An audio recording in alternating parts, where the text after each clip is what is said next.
আসসালামু আলাইকুম সম্মানিত দর্শক, আপনাদের সকলকে স্বাগত জানাচ্ছি প্রবাস কণ্ঠ সংবাদ বিশ্লেষণে। আজকের এই সংবাদ বিশ্লেষণে আমরা আপনাদেরকে জানাবো মালয়েশিয়ার কলিং এর বিস্তারিত তারিখ, বেতন, বয়স এবং খরচ সহ অন্যান্য বিষয়াদি। দর্শক, আপনারা ইতোমধ্যেই অবগত রয়েছেন মালয়েশিয়ার সঙ্গে বাংলাদেশের শ্রমবাজার খোলার ব্যাপারে যেই কলিং এর চুক্তিটি রয়েছে এটি প্রায় মোটামুটি চূড়ান্ত হয়ে গিয়েছে। এটির একটি সম্ভাব্য তারিখও ঘোষণা করা হয়েছে এবং এই চুক্তির পরে কিন্তু এই শ্রমবাজারে নতুন করে বাংলাদেশ থেকে শ্রমিকরা প্রবেশ করতে পারবে এমনটা মোটামুটি নিশ্চিত হয়ে গেছে।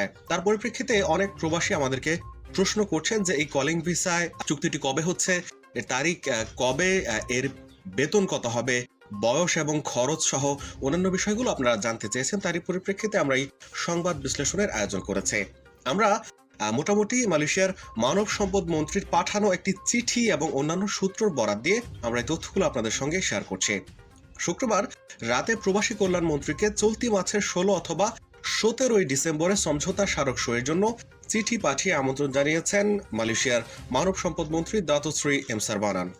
এদিন সকালে বাংলাদেশি কর্মী নিয়োগে সমঝোতা স্মারক সই করার অনুমোদন দিয়েছে দেশটির মন্ত্রিসভা। একই সঙ্গে 2018 সালের 1 সেপ্টেম্বর বাংলাদেশের উপর যে নিষেধাজ্ঞাটি দেওয়া হয়েছিল সেটিও প্রত্যাহার করে নেওয়া হয়েছে। এখন আপনাদেরকে জানাচ্ছি যে ওই চিঠিতে মানব সম্পদ মন্ত্রী কি লিখেছেন। মানব সম্পদ মন্ত্রী দাতুক শ্রী এম সারবানান লিখেছেন, 15 নভেম্বর আমার আগের চিঠি অনুসারে আমি আনন্দের সঙ্গে জানাচ্ছি যে 10 ডিসেম্বর মালয়েশিয়ার মন্ত্রিসভা বাংলাদেশি কর্মীদের কর্মসংস্থান